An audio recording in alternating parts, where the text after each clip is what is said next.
Boa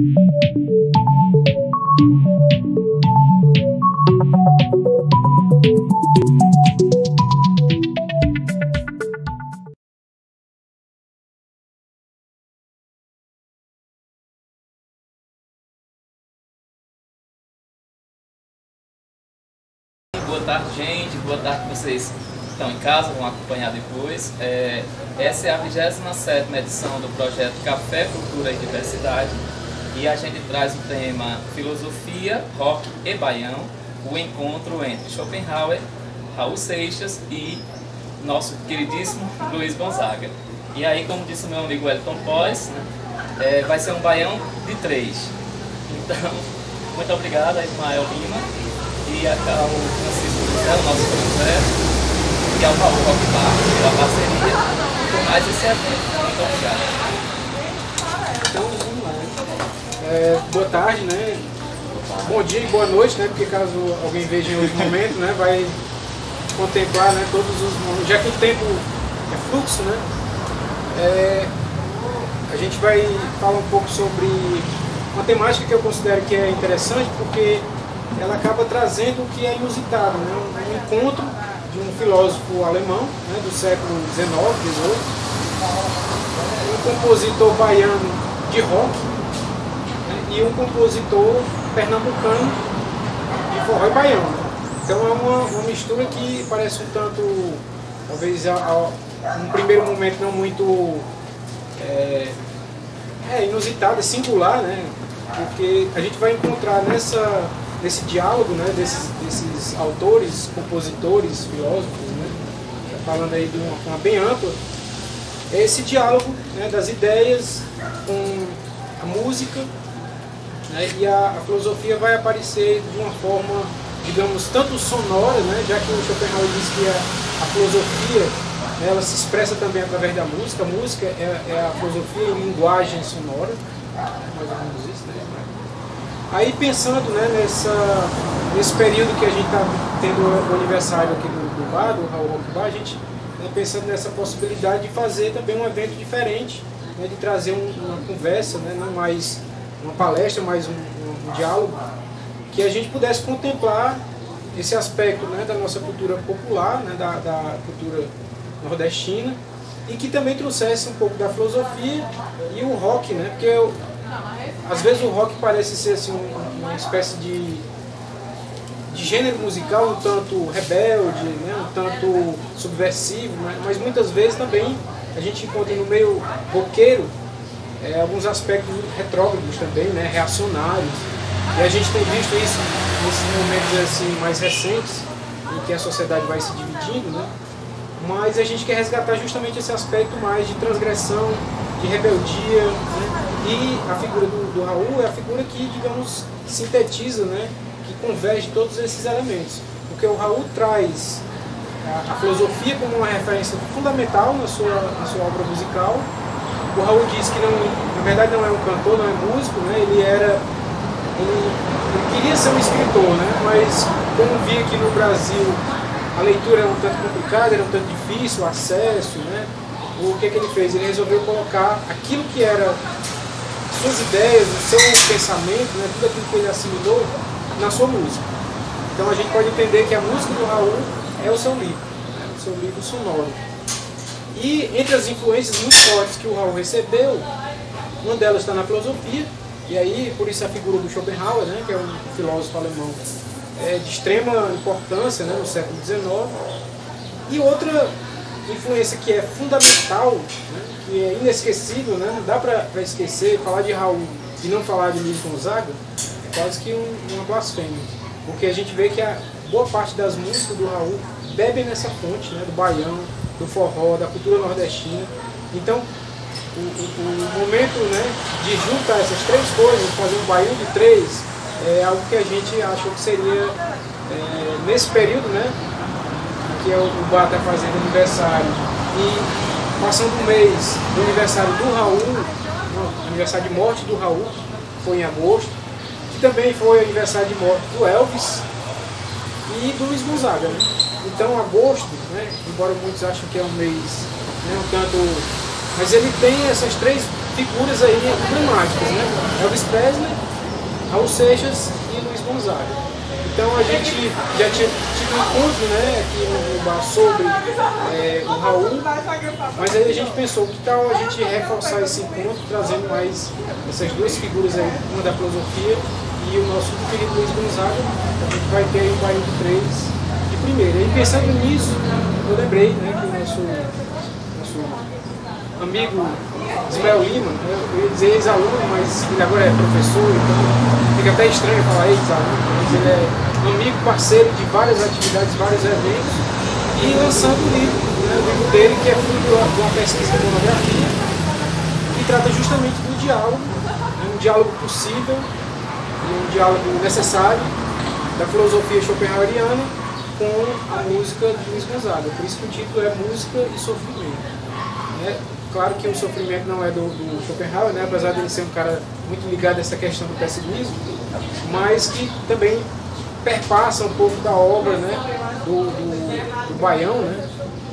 Principalmente diante da sobrevivência do homem sertanejo, né? Diante da seca, dos desmandos da política e de várias outras mazelas. Apesar desse sofrimento, a gente consegue tirar daí alguma coisa positiva. E aí foi justamente pensando nisso que a ideia de convidar o Ismael para ele falar um pouco sobre a pesquisa, sobre essa relação do Schopenhauer com o Luiz Gonzaga e, de quebra, né, trazer o Raul para essa conversa, para esse Baião de 3. A gente deixa a palavra agora com o Ismael. Eu não vou me estender para... Eu sou mais um mediador do que um falador, né? E aí o Ismael vai falar um pouco sobre essa pesquisa, sobre como se deu e essa relação, e a gente pega um gancho para ver como é que o Raul entra nesse Baião de 2 para formar o Baião de 3. Então, boa tarde a todos que vai assistir depois. Então, como o Franzé bem contou, fui aluno da UFA, né, curso de filosofia, e o livro que a gente lançou em março, a versão digital, e agora em julho, né, a gente está lançou o senador e está trazendo hoje para cá, para o Juazeiro, que é fruto da monografia. E aí, Música e Sofrimento, o encontro entre Arthur Schopenhauer e Luiz Gonzaga é uma proposta meio de quebrar, pelo menos nasce desse movimento inicial de quebrar com o que a gente está acostumado a ver na academia. Né? Acaba que sempre a gente estuda os mesmos autores, e é sempre pelas mesmas perspectivas, né? Muda uma coisa ou outra. E aí o desafio, que desde o começo da graduação tem me lançado e continua isso no mestrado, é muito de quebrar com essa forma de simplesmente só reproduzir. Né? E alguém pode perguntar se há algo de original, de filosofia brasileira nisso. Não sei se a gente pode falar propriamente dessa questão, porque quer queira, quer não, a gente ainda está preso a um referencial, né? Que não é nosso, né? Europeu.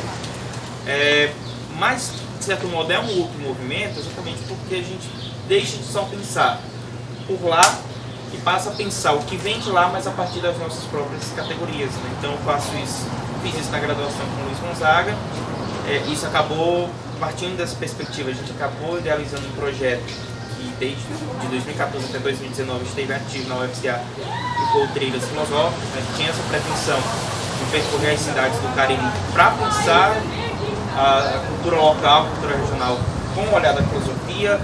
Então, de repente, a gente estava no outro, conhecendo o Padre Cícero, mas conversando sobre a filosofia da religião, alguma temática com perspectiva da filosofia da religião. A gente vai para Saré para conhecer um pouco da poesia do Patativa e fazer essa relação da filosofia com a literatura, e aí vem a cultura popular com Nietzsche, tem outras questões que se encaixam nessa discussão. A gente vai para Quixadá discutir ufologia e filosofia, na origem das coisas.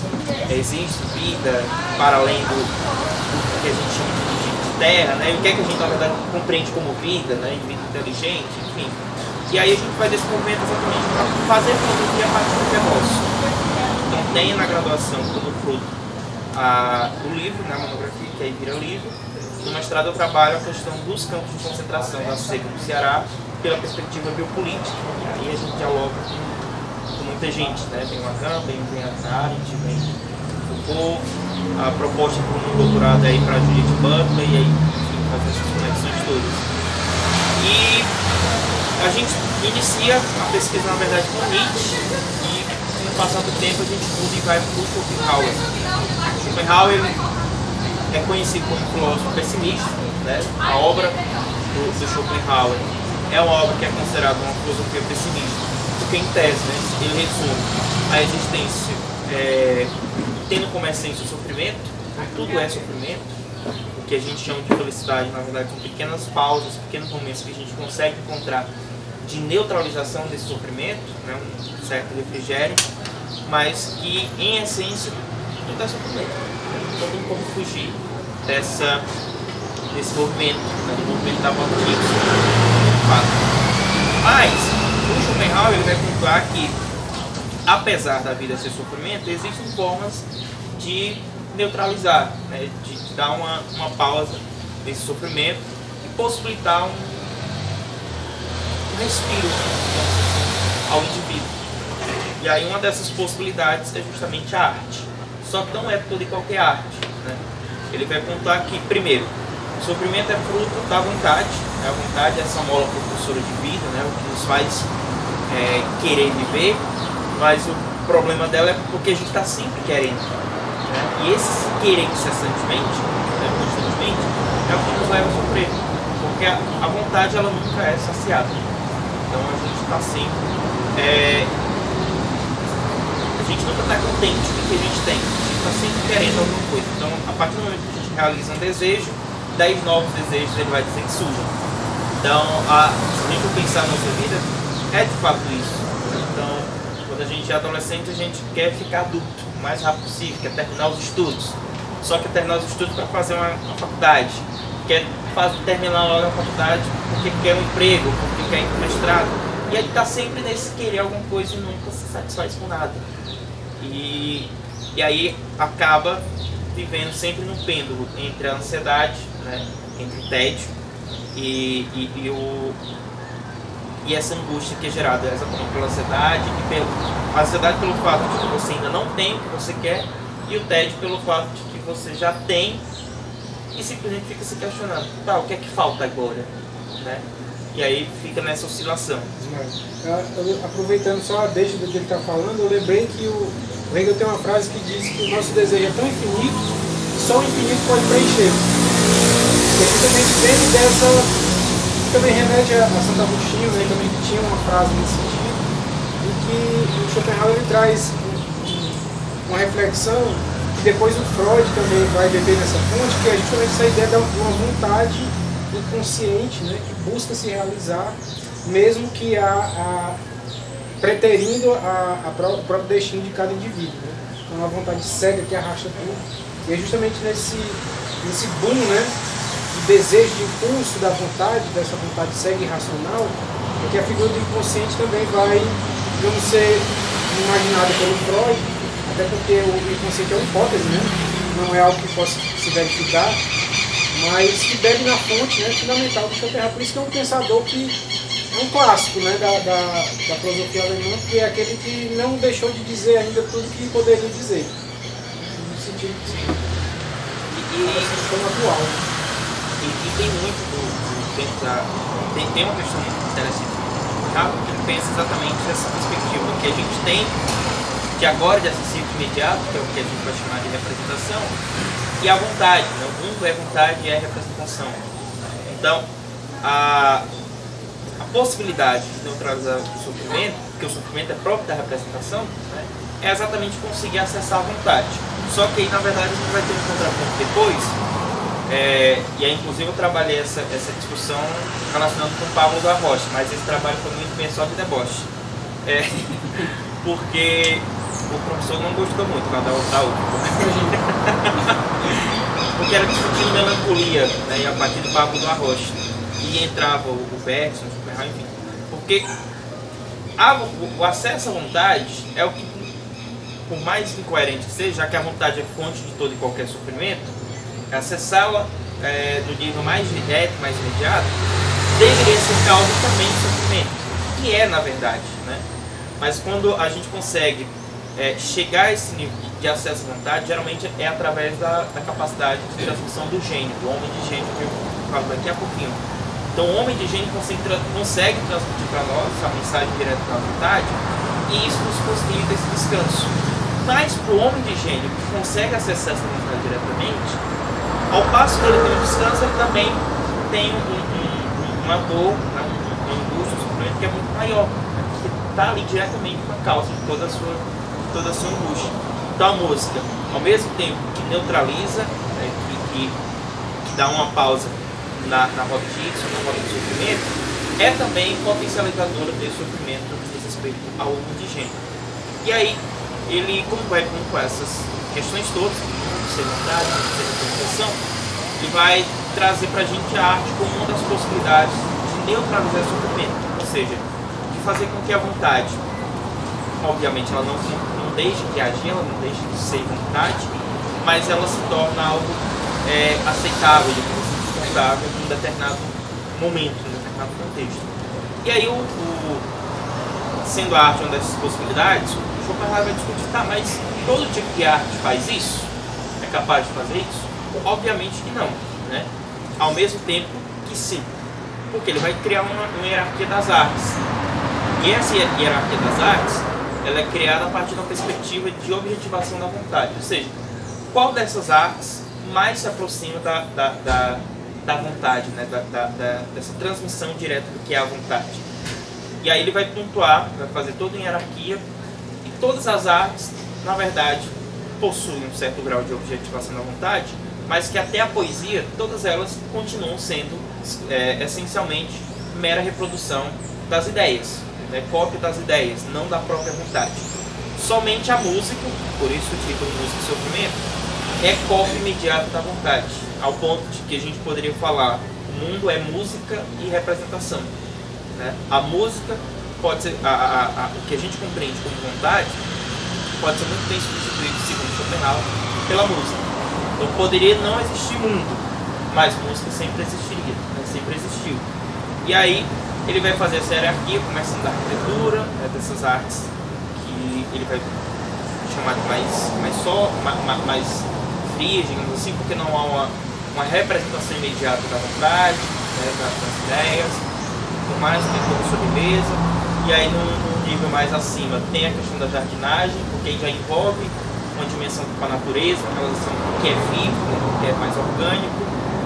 Posteriormente a gente vai para a escultura e para a pintura, e aí a gente consegue já subir o nível do que diz respeito aos graus de representação das ideias de homem, né, o homem aqui pensado como humanidade. E no nível mais alto dessa hierarquia vai estar a poesia, sobretudo a poesia trágica, porque a poesia é exatamente a cópia da ideia do que é o homem, do que é a humanidade, né? Essa representação mais direta que é a existência humana. Só que quando termina essa hierarquização, ele vai dizer: tem uma arte que não tem como estar nessa hierarquia, que é exatamente a música, porque a música está para além de qualquer possibilidade de ser hierarquizada, uma vez que, como já dito, né, a música é a própria vontade, né? Só que melodiado, então assim, não sei se essa é a palavra.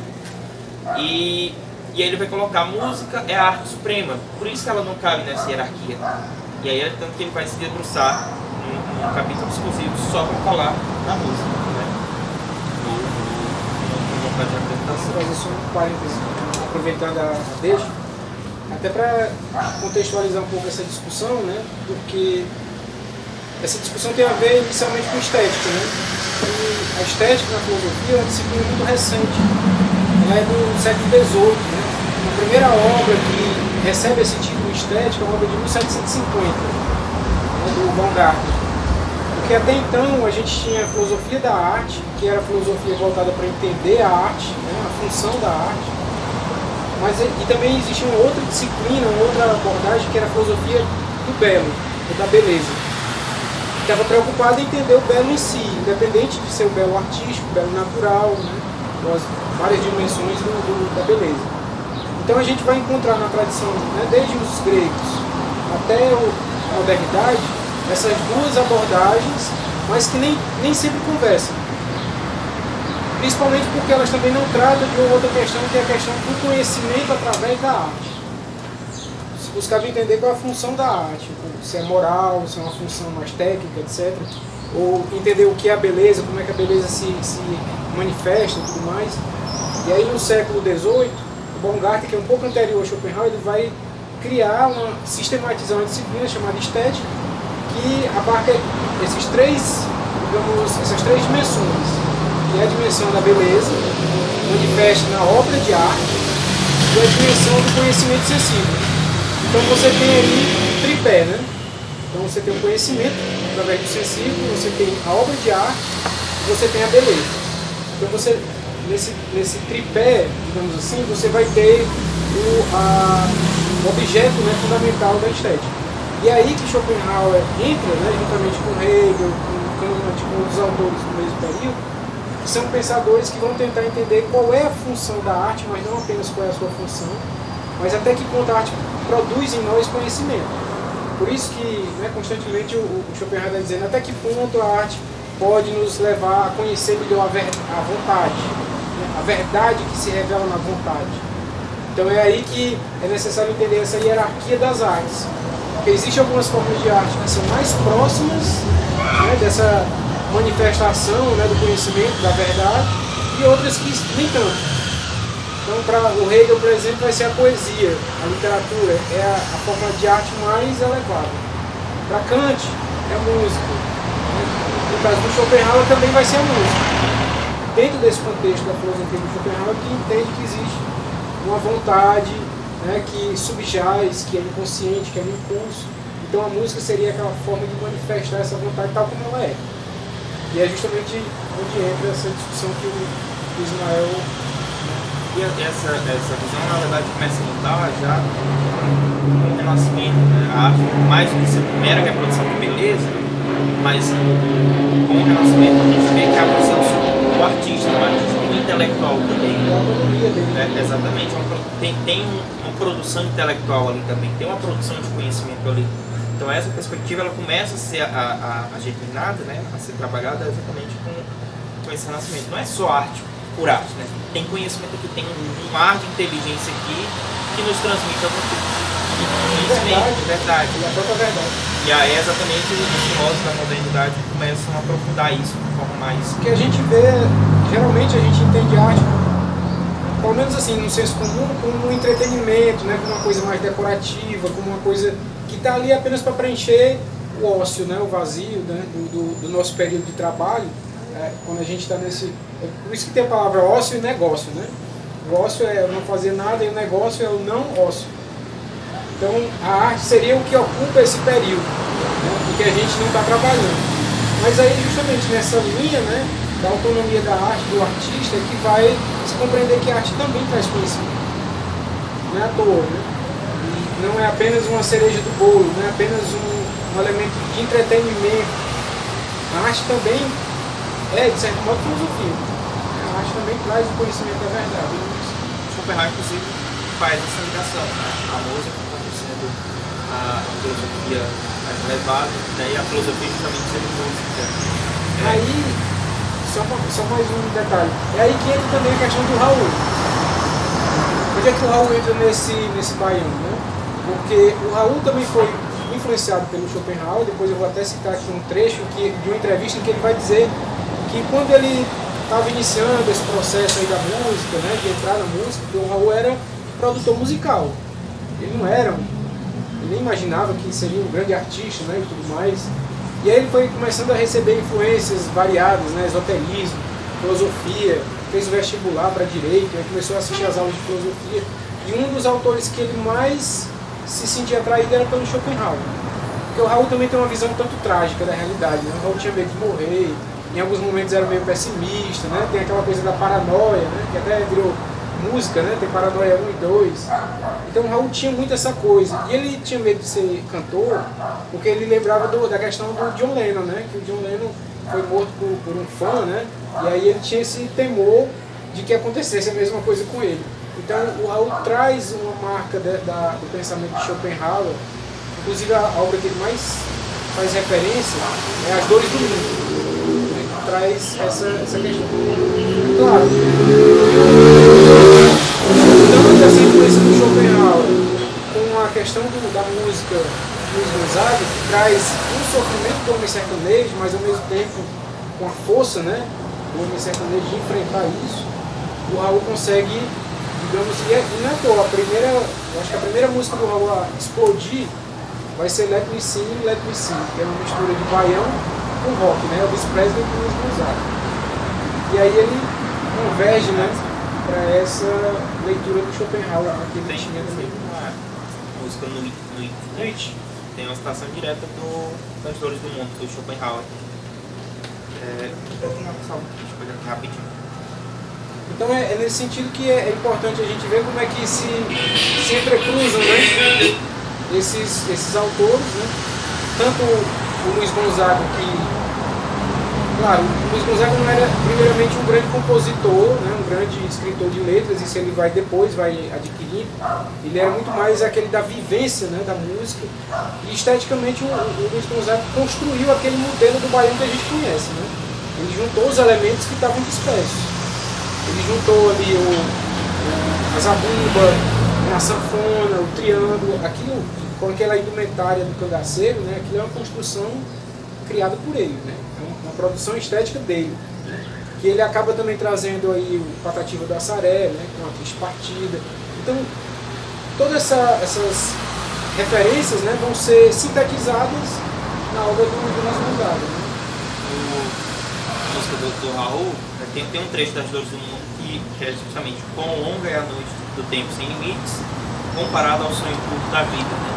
E aí na música do Raul ele traz exatamente o caso direto, né? E quão longa é a noite eterna do tempo, se comparado ao curto sonho da vida. Então, de forma que como a filosofia do Schopenhauer é muito presente, né? A própria filosofia está presente na letra. E lembrando que Nietzsche é uma deusa egípcia, né? Então ele traz essa referência que é do Crowley, né, do Aleister Crowley. Então é um casamento de coisas que são tão divergentes que o Raul faz na sua obra, assim como o Luiz Gonzaga vai fazer um casamento de várias referências. A diferença que a gente vai encontrar do Raul com o Luiz Gonzaga é que propriamente o Luiz Gonzaga não conheceu Schopenhauer, né? Não leu Schopenhauer. Não sei se o Humberto Teixeira, o Sérgio Fogatti, de repouso, né? Tá certo que era Schopenhauer vem ficar famoso depois pode. E aí o Luiz Gonzaga nasce um pouco mais de 50 anos, acho 50 anos depois da morte do Schopenhauer. Não sei se a obra do Schopenhauer já era algo assim, tinha sido estudado, enfim. Já o Raul tem esse contato mais direto, de fato, né? De ler a obra do Schopenhauer. E aí, mas tem um feeling, né? Tem essa percepção, né, do gênio, né, de perceber numa certa vivência de mundo o que se esconde por trás dessa aparência, né? Que é a ideia de casar foi justamente a partir disso, né? Lendo um pouco do Schopenhauer. Na verdade, eu já queria fazer com o Luiz Gonzaga. Como que esse casamento se daria, eu não sei. Mas é exatamente lendo Nietzsche, lendo Schopenhauer, olha, que eles estão dizendo está presente no Luiz Gonzaga de uma forma ou de outra, né? O Nietzsche fala da questão, eu comecei com Nietzsche, né, como eu contei, fala da questão do consolo metafísico, né? Diante de todo sofrimento, mas você consegue motivos para cantar, algum tipo de alegria aparece ali que você consegue extrair. É o que talvez a gente vai encontrar na Clarice Lispector, por exemplo, como Felicidade Clandestina, né? Diante de todo caos, você consegue ainda ter esse refrigério, esse alívio. E aí a música no Schopenhauer, exatamente por ser essa panacea de ela aparece como esse fármaco, né, do grego, que significa remédio. Então é a música que vai salvar o homem dessa tragédia que é a vida, né, que é a existência, que é só sofrimento. E fármaco também pode ser veneno. E pode ser veneno também, né? E aí obviamente quando a gente está na obra do Schopenhauer, do Nietzsche, a gente está aqui na música clássica. No máximo a gente chega bem na ópera, a gente fazendo essa relação muito mais direta com a música clássica. No trabalho aqui a gente tem uma relação com a música, pegando também a questão poética, né, da poesia, do texto, exatamente para fazer esse link, já que a poesia dentro da hierarquia é um pouco mais alta. Então a gente utiliza a letra também. A parte do instrumental era algo que eu ia trabalhar no mestrado, mas aí eu saí da estética e fui para a política. Mas aí pegando esse resumão do que o Schopenhauer contou lá, e conseguindo compreender essas nuances do seu pensamento, né? Tem um trecho, inclusive, que ele cita deixa eu só ver aqui rapidinho. Ele cita uma passagem da obra do Safranski, né? Que tinha um porto lá, um determinado depósito que era guardado as riquezas da cidade, e aí em um determinado horário os portões eram fechados e os cachorros eram soltos, né?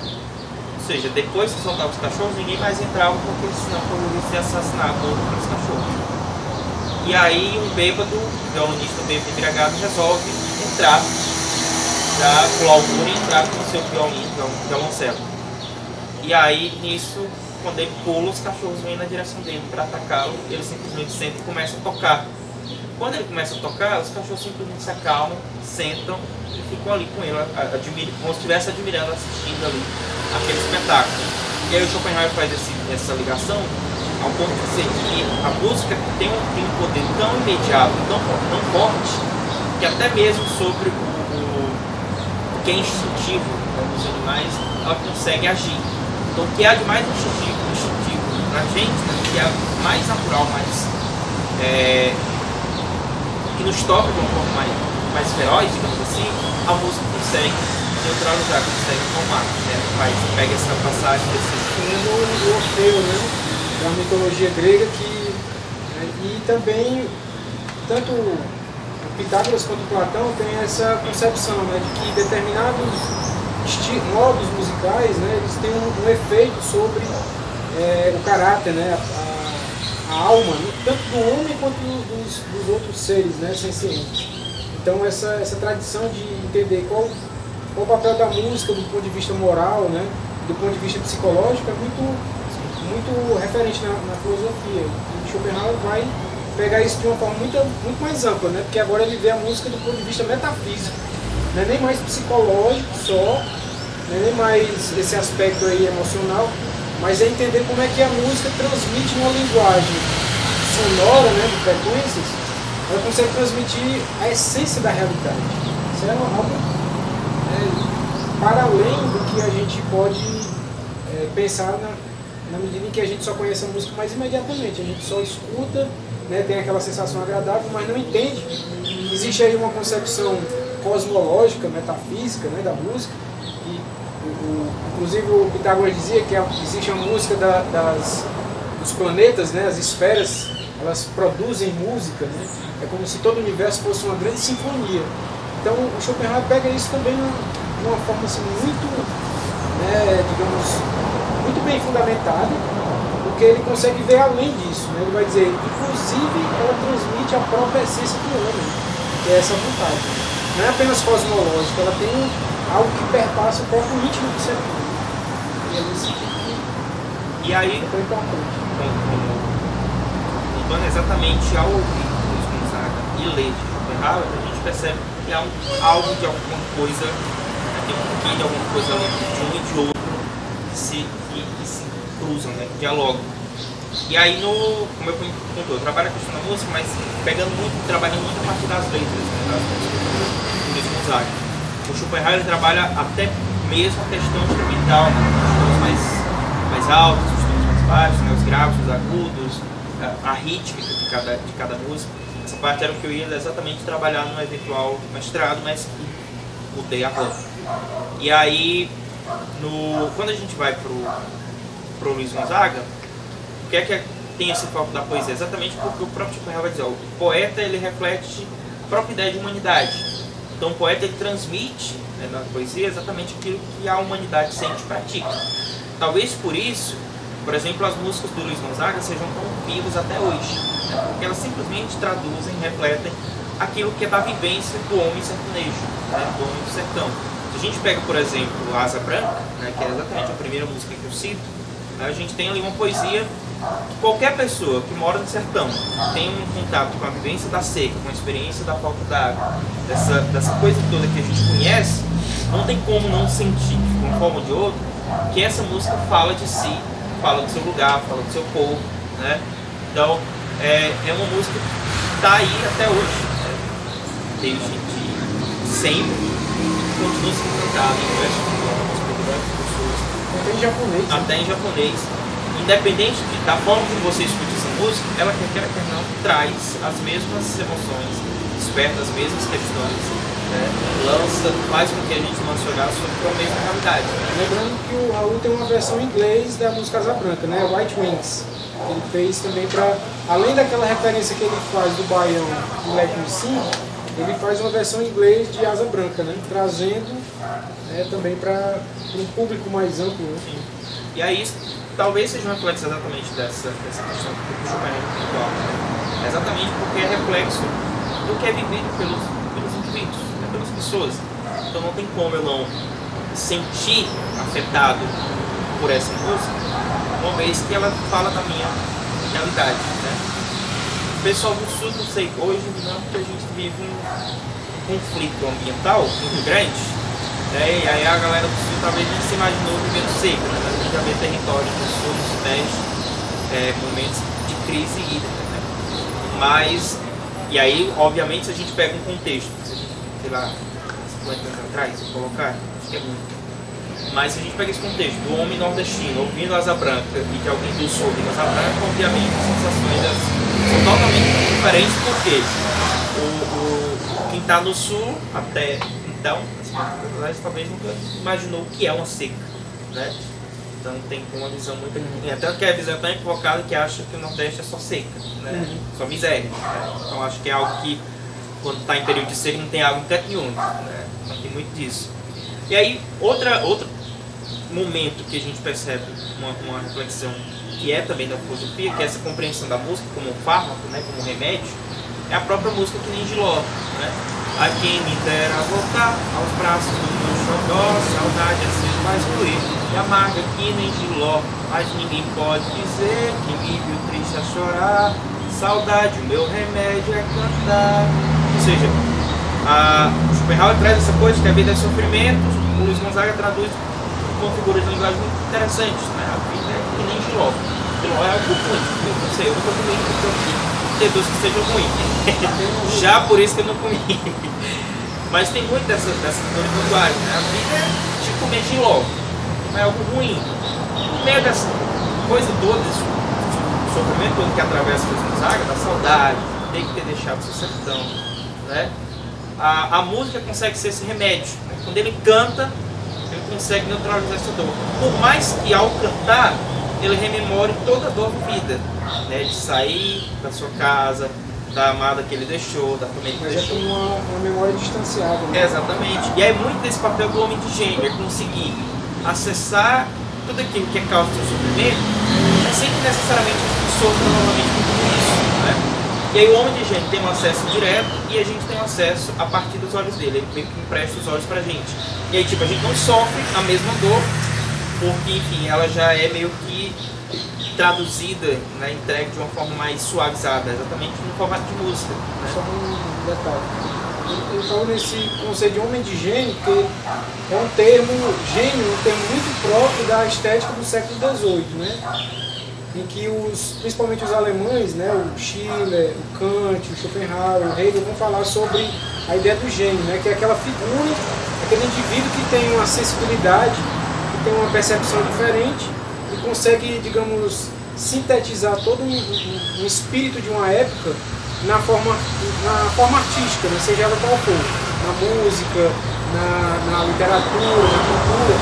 Então, por exemplo, o Shakespeare é considerado um gênio pelos alemães porque ele conseguiu pegar aquilo que era parte da tragédia grega e remodelou para um momento da modernidade. Então ele cria algo novo, mesmo que a partir de elementos, né, do passado, e ele consegue com isso captar o espírito daquele tempo. Então essa é a figura do gênio, que para o Schopenhauer vai ter um papel ainda mais forte, né, porque justamente essa ideia de que existem alguns indivíduos que são como que escolhidos pela natureza, né, digamos assim, para expressar essa essência da realidade que o homem comum não consegue. Ou seja, a gente sabe que há um sofrimento, a gente sabe que a vida é constantemente mudança, transformação, mas a gente não consegue ver além disso. E o gênio ele consegue captar que existe algo, uma essência, né, que o Schopenhauer vai seguindo Platão, né, ele vai dizer que são as ideias, né, os arquétipos da realidade, a essência da realidade, e ele consegue transmitir isso de uma forma musical, ou na pintura, ou na literatura.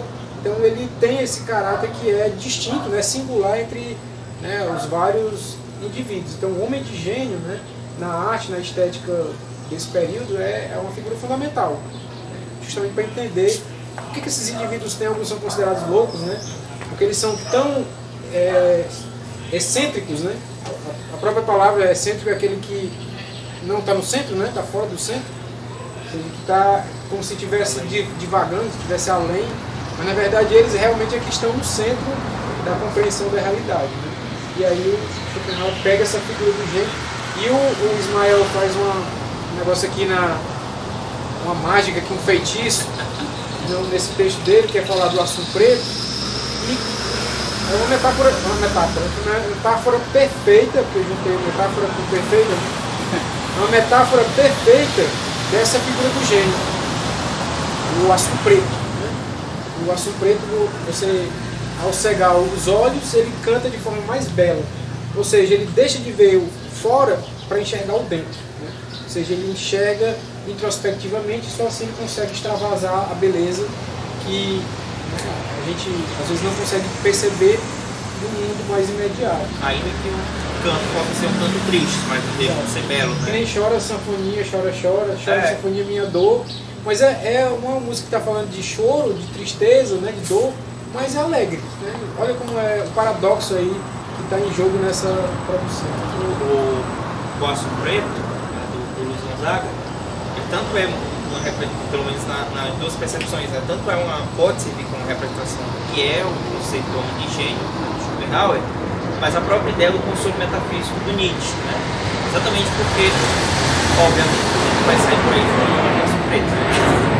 Tanto que na música do Schopenhauer, o Luiz Gonzaga, ele coloca, talvez por ignorância ou maldade mesmo, o pessoal fica nos olhos do pássaro, com uma perspectiva de que o canto é um canto mais belo, mas muito provavelmente na verdade um canto triste, né? Só que para quem escuta esse canto belo, é como se. E aí o pessoal costuma furar, acho que ainda fazem isso, costuma furar os olhos do Aço Preto, exatamente porque o pássaro fica o dia todo cantando, né? E aí você consegue, dizem, é o canto mais bonito do que antes de furar. Mas isso tem um fundo, se a gente traz para a experiência humana, também tem um fundo de verdade, não um sofrimento provocado, mas aquele sofrimento, por exemplo, Edith Piaf, né? Amy Winehouse, você vai perceber que por trás da beleza, né? Ou da voz, da música, do sentimento que está ali, tem uma dor que está, né? Não é à toa que também o Nietzsche tem um diálogo nessa linha, porque o Nietzsche pensa que os gregos, por exemplo, os gregos tinham uma sensibilidade, uma percepção muito grande para o belo, porque eles tinham também ao mesmo tempo uma sensibilidade muito grande para a dor. E a dor, que a tragédia é justamente isso, né?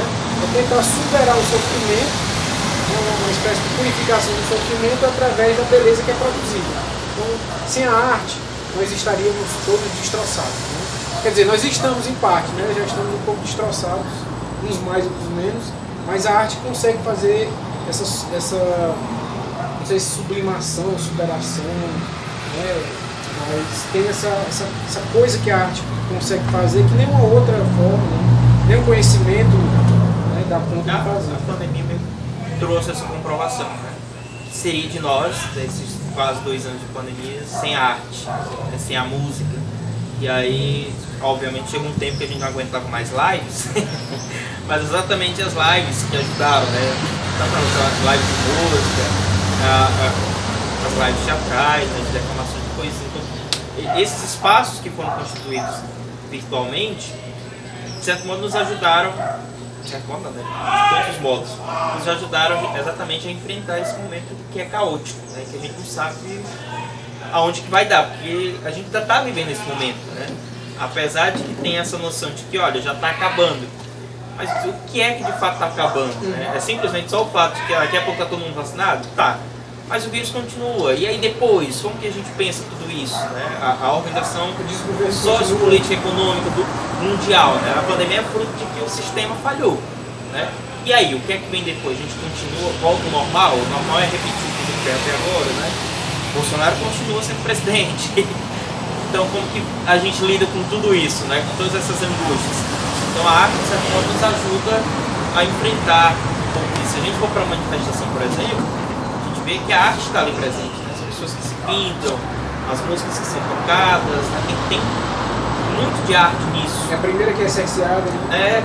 Então é muito por conta dessa possibilidade que a arte tem de nos fazer transcender esses momentos, ainda que a gente não consiga não ser afetado por ele, não tem como, mas ela nos permite pelo menos pensar, acreditar ainda, né? Alimentar essa coisa. Não, tem um algo além de tudo isso. Não é só isso, não é só a pandemia, tem algo para além do Bolsonaro, tem algo para além da pandemia, que a arte consegue meio que alimentar, né? Alimentar esse sentimento e fazer com que a gente não desista, né? E aí a gente poderia aqui, aproveitando o Setembro Amarelo, né? Dialogando aí com o pensador da Michelle, que eu sempre esqueci o nome, o Camus, né? Então essas possibilidades de diálogo, essa coisa que dá sentido à vida, né? À própria existência.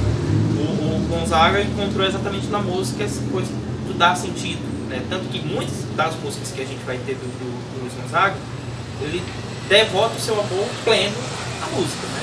Na música Se Não Fosse Assim Meu Fole, né? Ele vai dizer, se não fosse assim meu fole que me deu o nome, há tempos que eu já tinha morrido de fome. E aí é o morrer de fome, que é físico, né, de fato, tem a questão desse contexto. Se eu não sair daqui, eu vou morrer de fome, vai ter que morrer de fome, eu tenho que arriscar a vida em algum canto.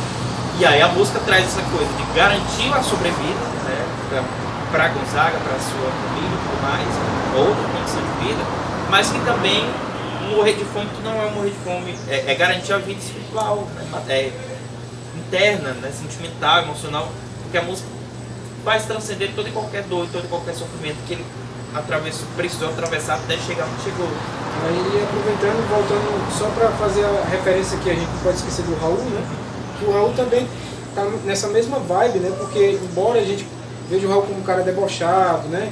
Brincalhão, que faz toda aquela crítica, aquela sátira, mas o Raul também, na sua vivência, tem esse aspecto do sofrimento e da dor que ele também, né, experimentava e que transformava, né, na beleza das músicas, na ironia, no sarcasmo.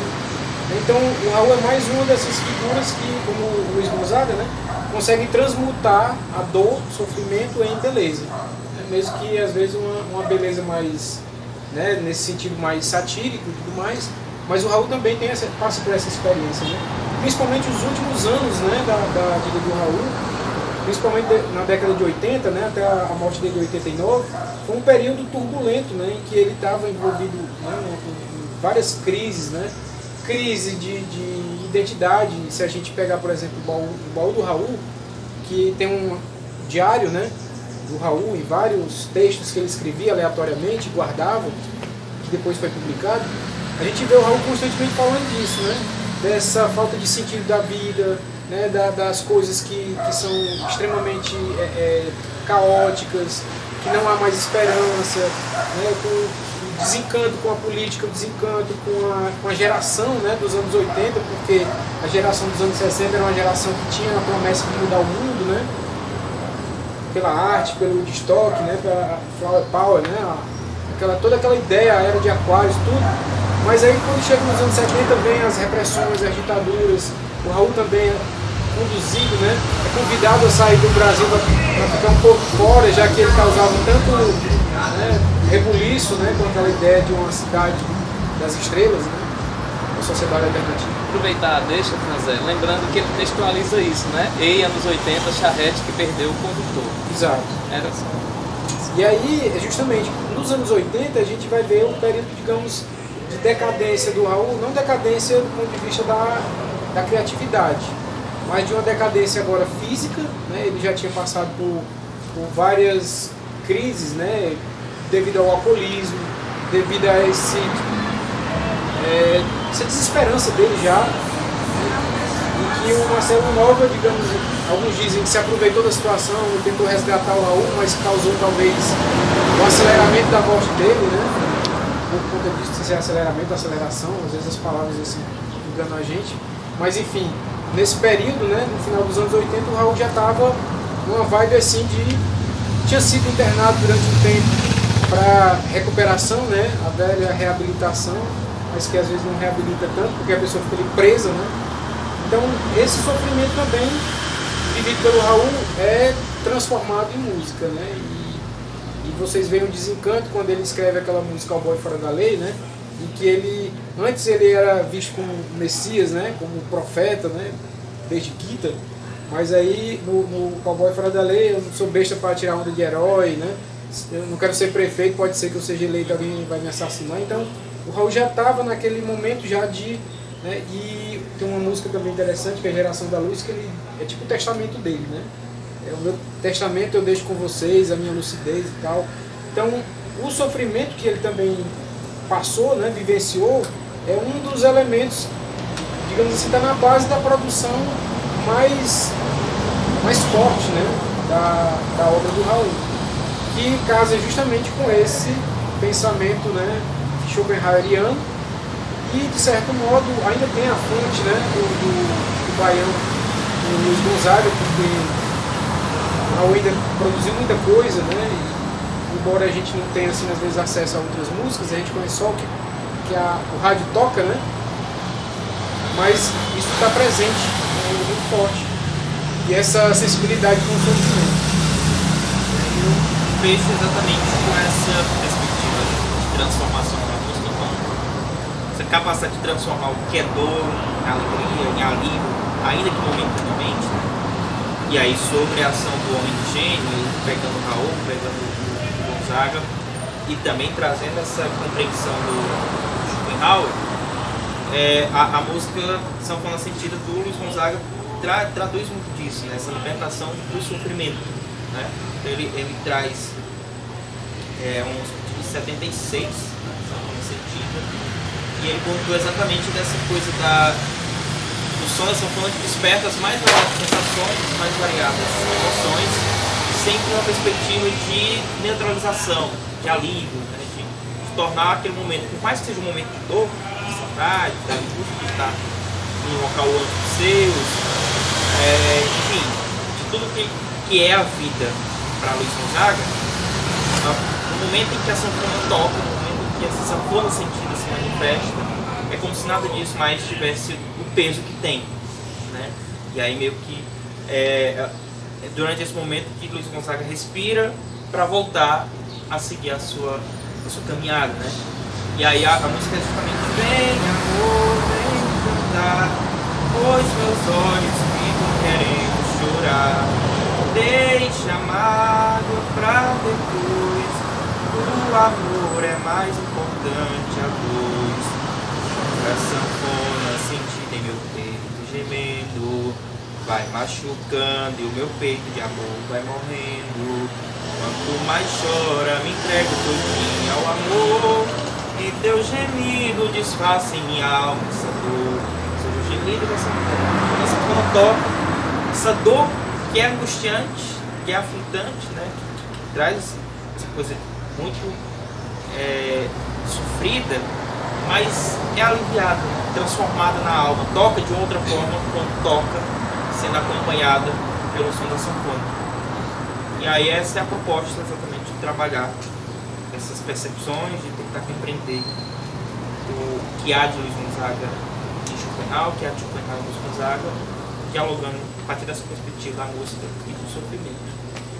Então, e já também para finalizar, finalmente, né, caso depois a gente possa conversar mais, lembrar que a ideia de fazer o lançamento desse livro também aqui, nesse momento, né, momento do aniversário do Rock Bar, saber que é um bar que pode ser muito mais do que um bar, né, Alex? Como a gente costuma dizer, um bar que tem essa preocupação cultural, né? Entender também que, apesar de ser um trabalho feito na academia, né, mas ele tem um caráter que transcende, né, essa abordagem acadêmica rigorosa, né, no sentido de que ele consegue dialogar com aquilo que os acadêmicos têm o maior medo, né, que é com o mundo, né.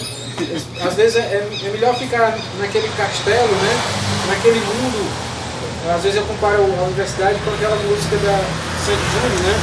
Era uma vez um lugarzinho no meio do nada, né? A UFC é bem isso.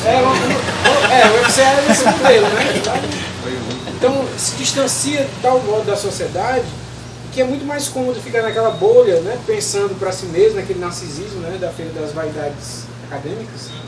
E um trabalho como esse consegue dialogar com o que é próprio do Cariri, né, com a experiência de vida, de cultura, né, da vida do homem sertanejo, do compositor, do baiano, do cara que vivencia ali dia a dia, né, o sofrimento, e consegue produzir a partir do sofrimento arte. Então esse aspecto que às vezes a universidade não consegue enxergar, porque ela está muito presa ainda no modelo colonizado, né, muito fechado ainda na idealização dos nossos colonizadores, né. Eu acho que a gente tem ainda um complexo de Édipo, né, muito estranho, né, em que tem um pai aí que está distante, um pai que abandonou, né, que é o colonizador e deixou a gente aqui, e às vezes a universidade, a academia não consegue dar conta de olhar para a nossa própria realidade, para a nossa sociedade.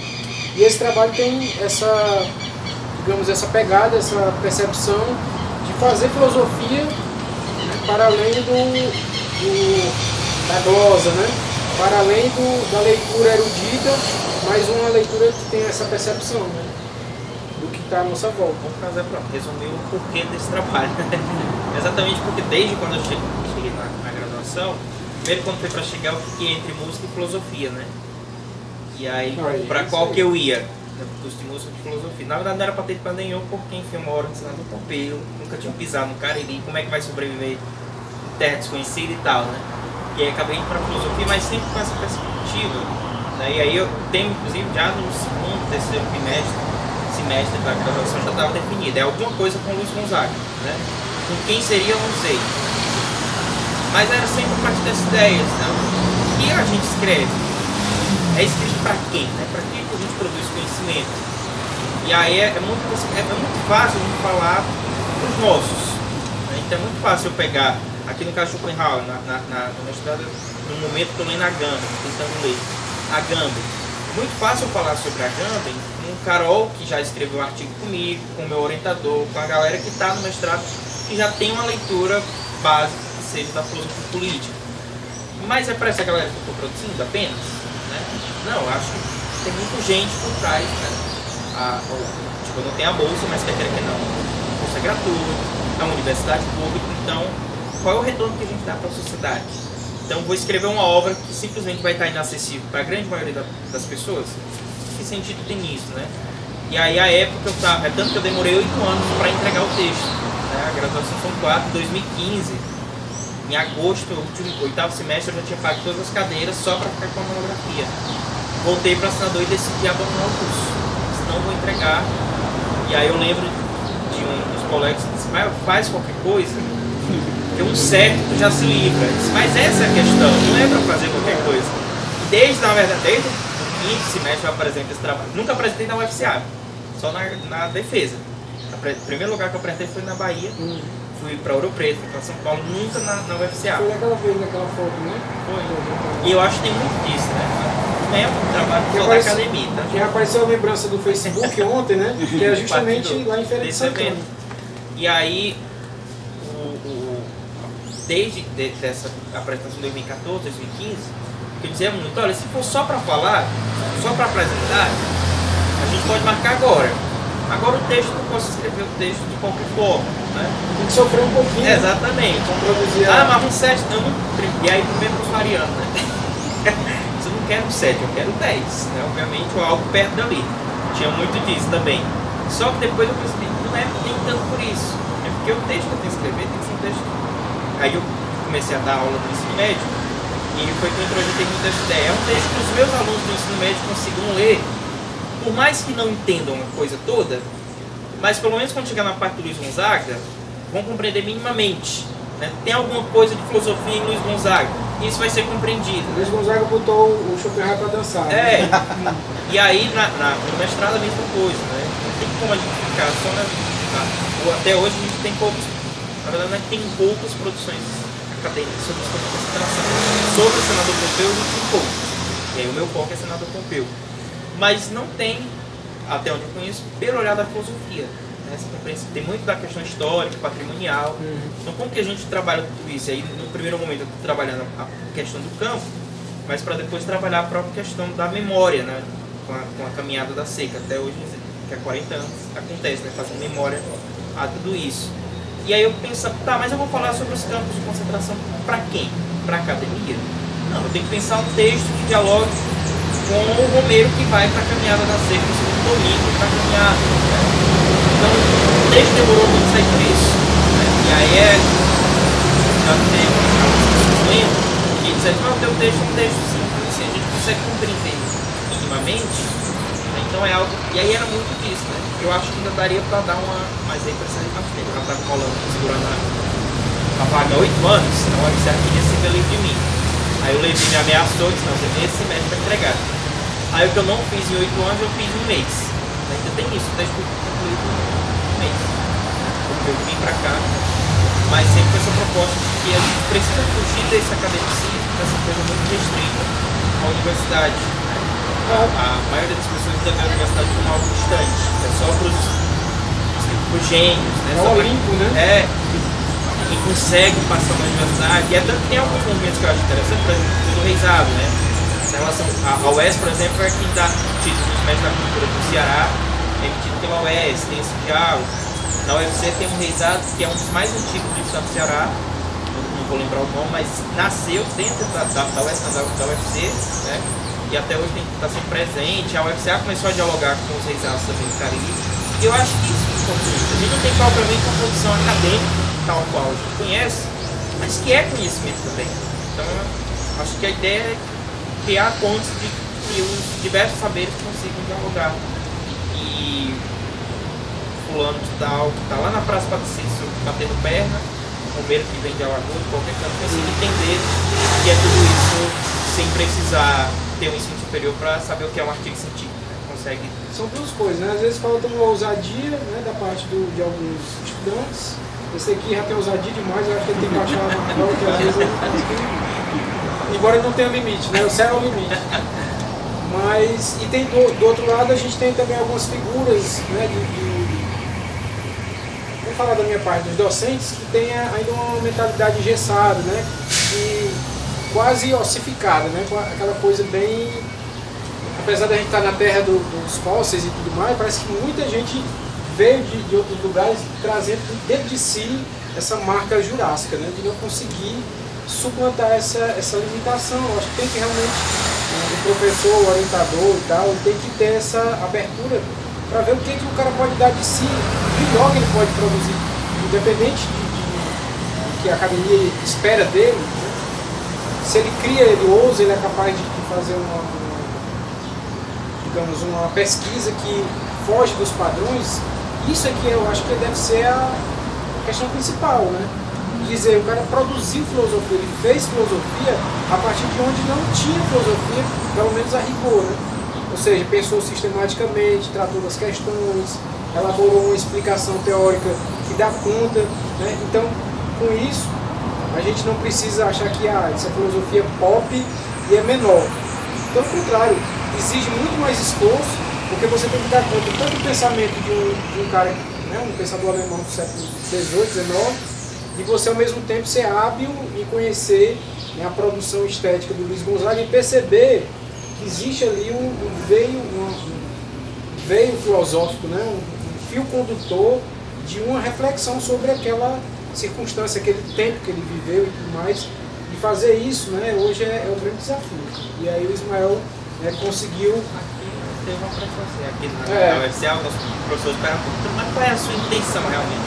O que é que você quer com isso? Exato. Mas importante que isso é filosofia de fato? Tá. Pronto, o caso lá na UFBA, o professor colocaram a comunicação oral, quem coordenava eram os professores mesmo, né, da UFBA. E aí tinha um doutor que a temática da melancolia era a temática que ele trabalhava em século. E eu fui falar sobre melancolia, exatamente. Só que eu fui muito mais para ter o trabalho aprovado e a UFCA pagar as passagens. Eu queria passear, não era nem para... É tanto que eu nunca escrevo artigo, eu só mandei o resumo. Em Olimpo, o Helios, né, o Polo está mandando ali a luz para... E nesse encontro... Destacando aqui diante do... Nesse tá iluminado.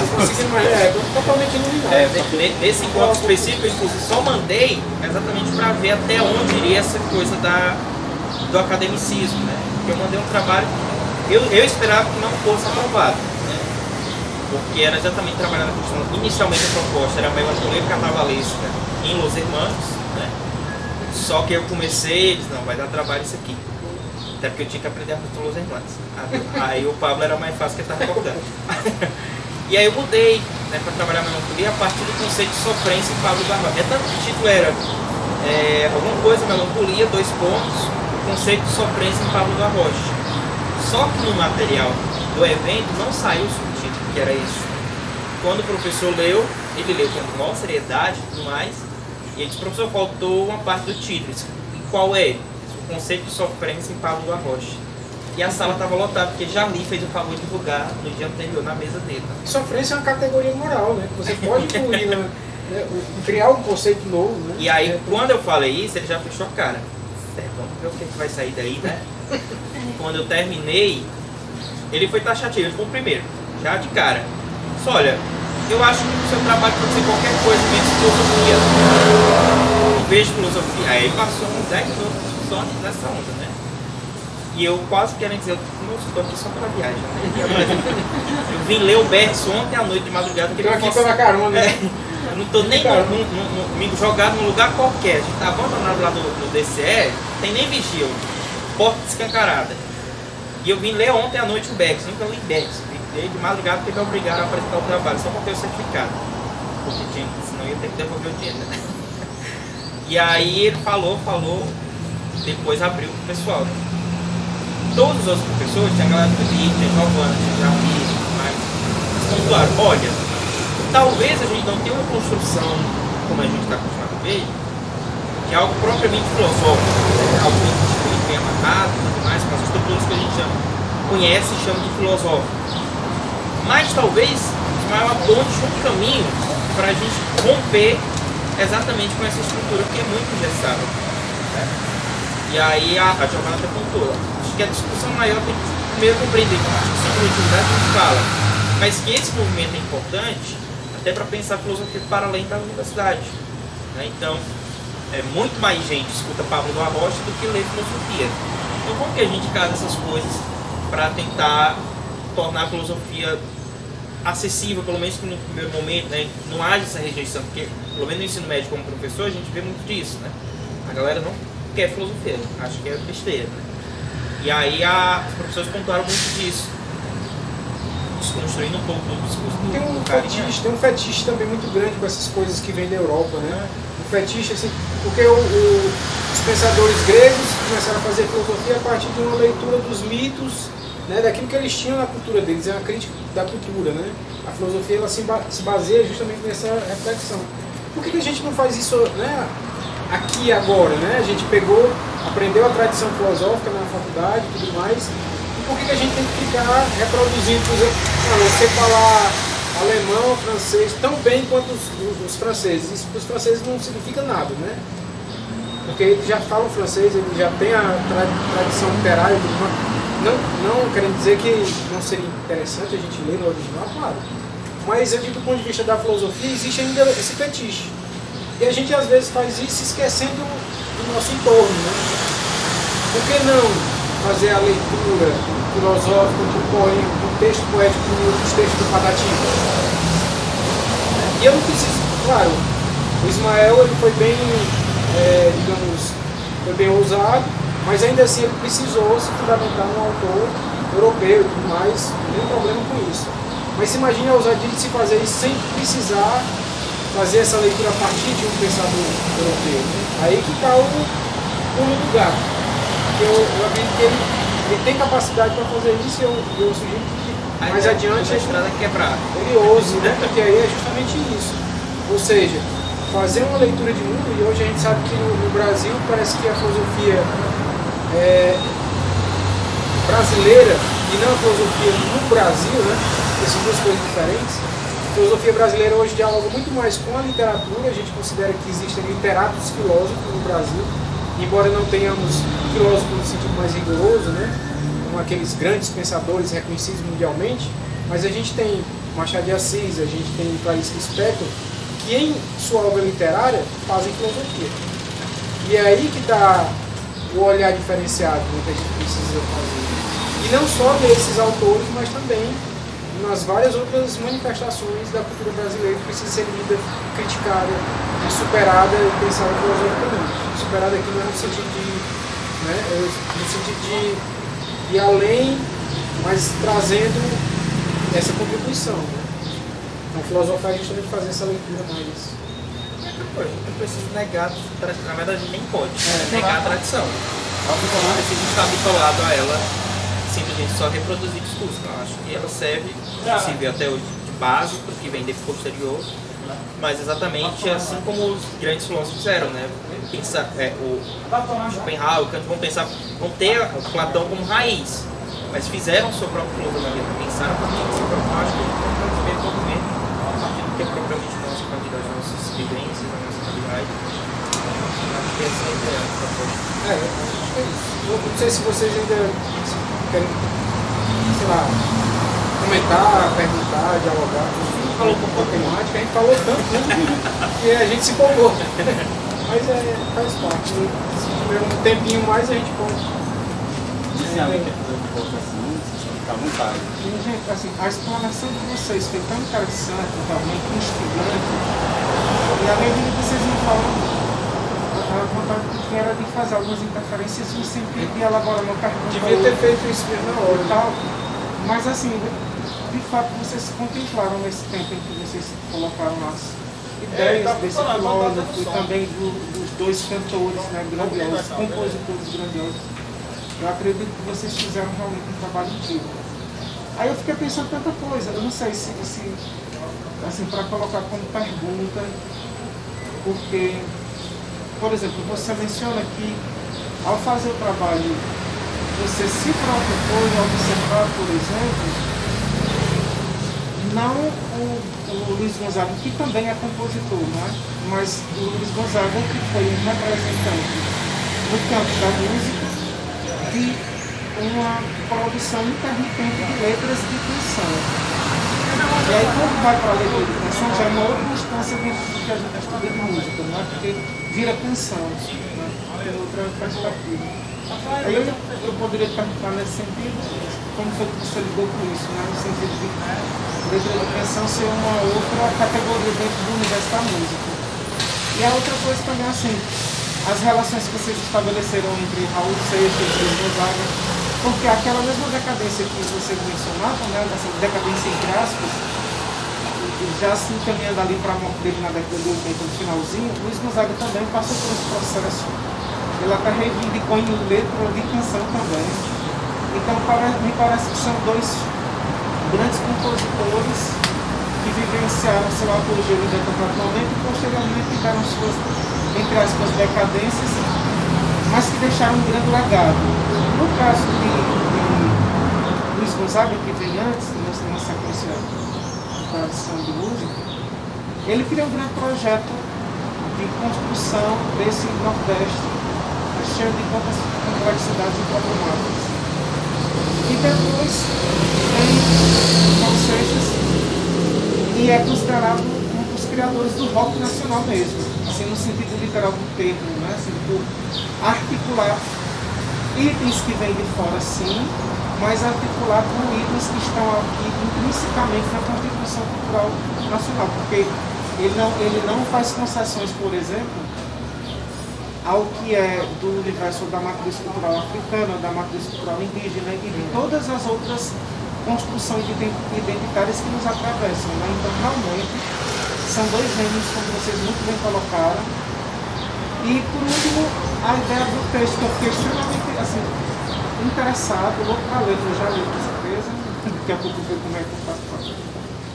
E, na verdade, assim, porque quando a gente entra nesse contexto de academicismo exacerbado, um certo proselitismo que a gente percebe também em vários aspectos, parece que a academia ela tem, não podemos generalizar, mas a academia ainda precisa saber muito mais para uma visão sobre o que é esse mundo prático e aquilo que o mundo prático pode nos proporcionar. Até porque a ciência, se existe enquanto ciência, também pode dar empiria. É a partir das questões empíricas que são levantadas que a ciência se promove. Então eu acredito que o seu trabalho provavelmente dialoga com isso, né? me parece que vai ser bem interessante a leitura. Aí se tentar explicar só mais aquela parte da letra da canção, mais ou menos. Mas, obrigado pela parte durante a aprendizagem. Era uma questão que surgiu durante o processo, mas que depois, como se tornou um processo que se estendeu, né? E aí de 2015 até 2019 eu meio que abandonei e retomei em junho, e aí um mês tinha que entregar, né? Então muitas questões na verdade ficaram de fora, exatamente porque não vai ter como fazer, né? E aí por isso que tinha a proposta no mestrado da continuidade. Essa era uma delas, né? Exatamente porque o Schopenhauer, nesse capítulo que ele se dedica, nessa sessão 52, que ele se dedica a trabalhar essa questão da música, ele de fato passa um bom tempo dessa discussão falando sobre a questão de tons, de semitons, né, dos agudos, dos graves, da música mais rápida, da música mais lenta, porque isso tem a ver com a intensidade da música, porque é a música mais triste, a música mais alegre. E aí dentro dessa questão tem a perspectiva de elevação, de objetivação da vontade também aí. Então tudo isso acabou ficando um tanto de fora porque, por um primeiro momento, não ia caber, né? E ia precisar de mais tempo exatamente para aprofundar. Então o que é que eu pensei? A gente vai trabalhar num diálogo com a poesia, já que depois da música é a poesia, então a gente trabalha nessa perspectiva de, apesar de estar falando de música, trazendo os conceitos acerca da música, mas tem essa coisa da importância da poesia também na obra do Luiz Gonzaga e do Schopenhauer, né? Então, de primeiro momento, a forma de tentar resolver esse problema foi muito por aí, sabe? Vai também pegar, tanto que um dos tópicos do terceiro capítulo, que é onde eu falo sobre o Luiz Gonzaga, eu começo exatamente, antes de falar da música, a gente vai ter que conversar um pouquinho sobre a poesia em Luiz Gonzaga, e é tanto que a Asa Branca eu cito dentro desse contexto, né? A poesia como essa representação da realidade. E aí essas questões da música propriamente, cara, na verdade não só essa, né? Tem a própria questão do sofrimento, é uma discussão que aqui ela tem uma lacuna, porque no Schopenhauer ele está fazendo um sofrimento que é um sofrimento metafísico. Em Luiz Gonzaga tem esse sofrimento metafísico, mas tem um sofrimento político. Tem uma questão política, por quê? A questão da seca é um problema político, né? Então, tem uma mão que pesa, que não é metafísica. Então, esse sofrimento que é gerado pela questão da seca, da fome, da miséria, é uma questão que, por exemplo, no Schopenhauer não aprofunda tanto, né? Ele trabalha a questão política, mas essa perspectiva dessa coisa do sofrimento em si, ela não entra de forma mais aprofundada. E aí era algo para o mestrado, né? Para aprofundar, que eventualmente, sei lá, depois eu posso retomar sem necessariamente estar no mestrado.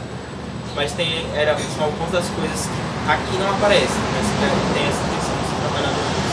Interessante essa questão da parte da composição, né, da poesia, porque se a gente for olhar a rigor, a filosofia surge como poesia, né? A filosofia não surge como prosa. Os primeiros textos filosóficos que a gente tem conhecimento é um poema de Parmênides, né, são outros, Anaximandro, Xenófanes, escrevem em verso. Ou seja, não existe essa distância, né, que se criou e que hoje, claro, existe um grupo de filósofos, de professores de filosofia que estão muito seduzidos por uma visão mais científica, que acham que a filosofia tem que ser sistemática e o menos poética possível, né? Mas o Nietzsche e outros pensadores mostraram que a coisa não é bem assim, e que é realmente um dos pontos centrais. O próprio Aristóteles dizia, né, que a poesia é mais filosófica do que a história.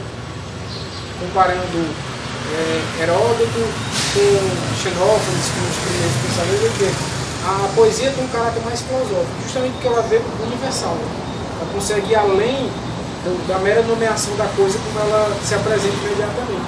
Então é justamente nesse aspecto que a produção musical do Luiz Gonzaga, né, do Raul, vários outros, né, do Patativa, pode ser pensado como uma concepção do mundo, pode ser lida à luz da filosofia, né, e que traz em si, né, elementos filosóficos. O que a gente precisa é fazer essa tradução, essa interpretação, esse descolamento, né, da linguagem prosaica. Né. Mas é interessante fazer essa relação. Alguém tem mais alguma? Primeiro agradecer, realmente foi espetacular. assim, no começo, falando da questão de desejo, da questão de vontade, teve uma coisa que me lembrou também, que é uma música de Paulo, que é Olho de Todo. E ela explana perfeitamente todas essas questões de Deus. Que ele fala que, eu devia estar contente por causa disso, daquilo, mas no final ele disse que eu confesso que estou decepcionado e eu ainda tenho uma porção de coisas para conquistar e não posso ficar aqui parado. Então, ele vai entrando num ciclo vicioso, aí eu fico assim, lembrando como às vezes a gente estuda,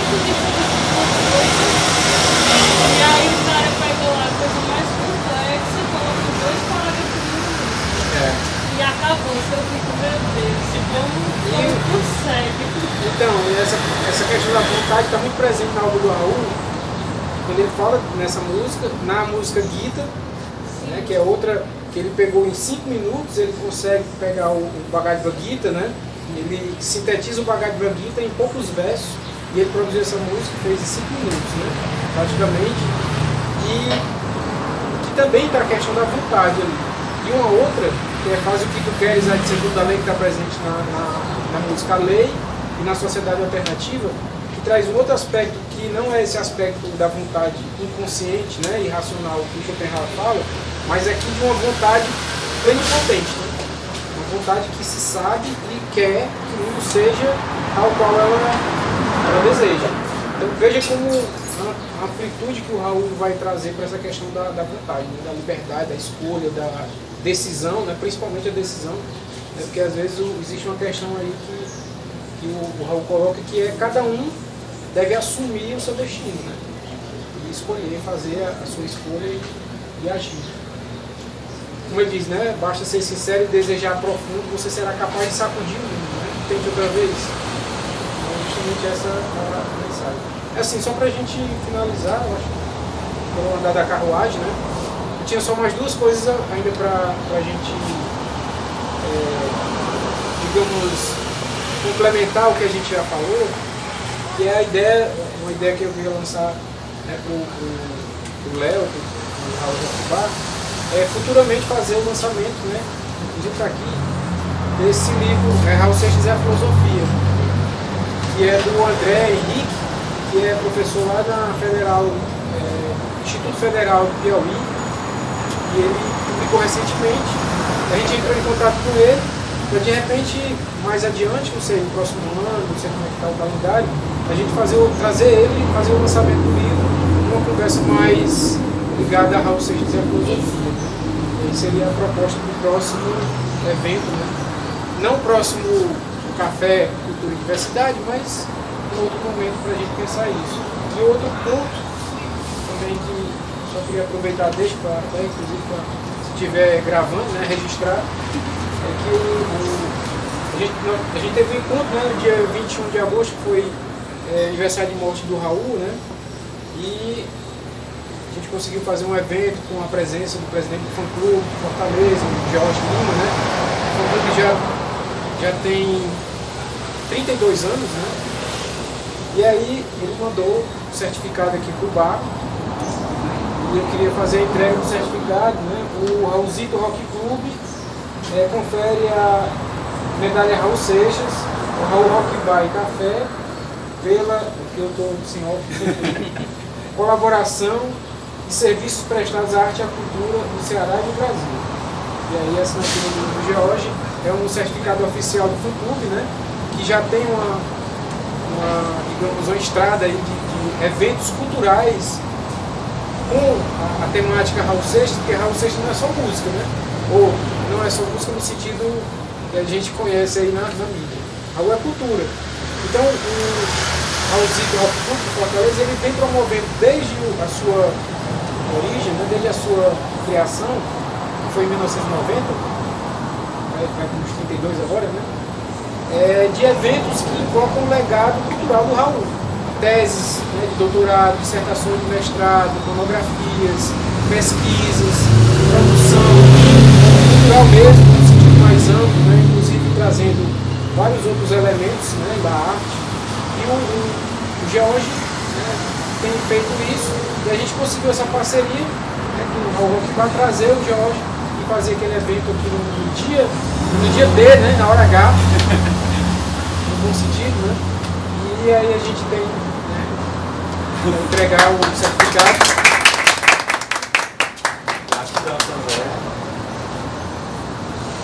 E a gente fica feliz que é uma parceria que esperamos que dê mais frutos, né?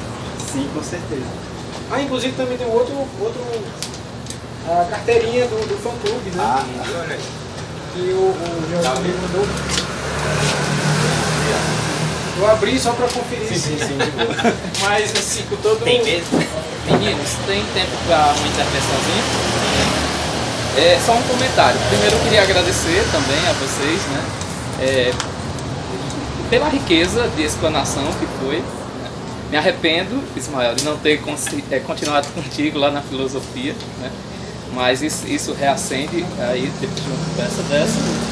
E aí, o comentário que eu queria fazer é que em algumas canções do Raul eu percebo como a ausência de caos, né, a manutenção do que já é estabelecido, establishment, causaria pobreza nas relações. Né? Eu tenho como foco aqui a música Maçã. Se esse amor ficar entre nós dois, vai ser tão pobre, amor, vai se gastar. Aí é mais esse comentário, esse registro mesmo. E como a ausência de caos, a manutenção do sistema empobrece. Né? Daí a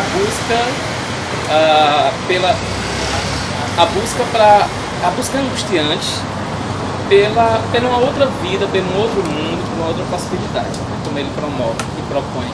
Falei mais do Raul, né? Beleza. Schopenhauer.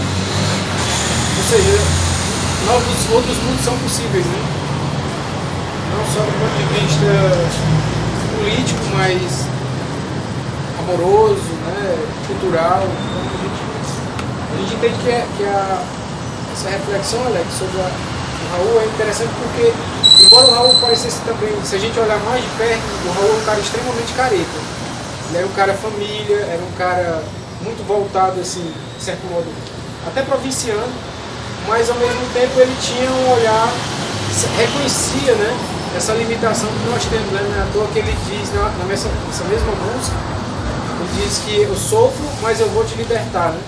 Ou seja, existe aí o reconhecimento de uma limitação própria, de uma fragilidade. E libertando o outro, a gente estaria se libertando dos atos. Então essa perspectiva na obra do Raul é interessante para a gente entender o homem Raul, né? Porque às vezes se cria a imagem do mito, né? A figura do Raul como se fosse uma pessoa quase que desencarnada da realidade, né? Parece que ele desceu, né, das estrelas e tal, embora eu acho que ele tenha voltado para as estrelas, mas ele tinha essas fragilidades, essas limitações, mas na música dele a gente consegue perceber essa capacidade dele de reconhecer isso, né? E dar esse toque, né? Embora na música ele diga que é o diabo que dá o toque, né? Mas ele também deu os toques sem ser o diabo, então a coisa está de bom tamanho, né? O importante é a ideia de que a gente possa pensar diferente, né?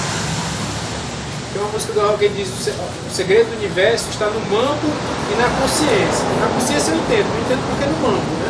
Não sei se o mambo tem alguma coisa que nos ajuda a entender o segredo do universo.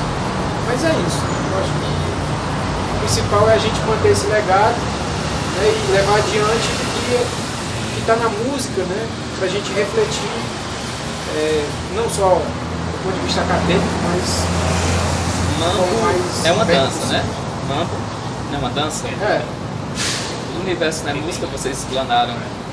Então, eu lembrei também do Nietzsche, né? Que ele disse que não acredita num Deus que não dança, né? Então, de repente... Nesse evento lá na UFPA que o professor mencionou, o Jarley terminou disso. Eu acho que a pergunta mais filosófica dessa apresentação é a seguinte, né? Porque o Nietzsche fala disso, né?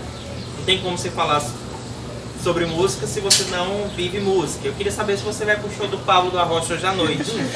Só pra fechar com a cara do outro professor. Não vou, mas vou ficar devendo. Mas é bom, né? Deixa eu só aproveitar para dar dois avisos, já que o Alex está doido para voltar para filosofia. O primeiro é que o livro está à venda ainda, esses são os últimos exemplares. E aí, por enquanto, fica aqui no Carigrafo até 4 ou 5. E aí, quando for ele está R$20, ele é 22. Aí eu tirei R$2 porque não ia ter troco também. Quem quiser, tem ele físico a R$20, mas todos os livros, tanto os meus pessoais, que nunca são só pessoais, né? Alguns, até agora os que eu produzi todos têm o selo do Instituto Trilhos, que é uma instituição que eu coordeno, né? Ele é parceiro da UFCA em alguns eventos. Todos eles estão disponibilizados em formato de e-book, são gratuitos. A versão física ela tem um valor simplesmente que tem que ficar com os custos, mas a versão digital ela está acessível gratuitamente lá no site do Instituto Trilhos, institutotrilhos.org. Tem esse, tem os e-books que eu sou, a gente está preparando inclusive mais 2 agora. E aí quem quiser acessar institutotrilhos.org no Instagram, Instituto Trilhos, lá também tem um link para baixar. E além disso, só que os eventos, já que o Alex vai voltar para a filosofia, em dezembro, em parceria com o curso de filosofia, o Instituto está realizando o encontro Cultura é Mulher, onde a gente vai reunir só filósofas, né, só mulheres pensando no mundo pós-pandemia. E serão 2 dias de encontro, e é um encontro totalmente virtual. Né? E em janeiro a gente faz a última edição do webinário Filosofia em Rede, que é uma parceria que também com o curso desde o ano passado. Durante o contexto de pandemia a gente decidiu fazer esse evento de filosofia virtual. A gente está indo para a 4ª edição, que é a última agora, em janeiro, e tem muito dessa proposta de pensar os outros mundos, né, possíveis. Tanto que tem inspiração na obra do Caio Frenac, né, As Ideias para Adiar o Fim do Mundo, e a temática é justamente essa: suspender o céu, que é uma ideia do ampliar os horizontes, filosofia para adiar o fim do mundo. Para quem quiser participar. E é um evento que, por mais que seja filosofia em rede, mas é um evento que na verdade é aberto para todas as linguagens. Então, tipo, tem muita gente do direito, das letras, da história, da geografia que acabam participando. E aí, a favor. E aí, agora você em nome do Raul, gostaria muito de agradecer, tanto ao Ismael quanto ao Franzé, por ter aceitado o convite, por passar essa tarde com a gente e nos apresentando esse tema tão interessante e tão instigante que faz parte da nossa proposta. Muito obrigado, gente.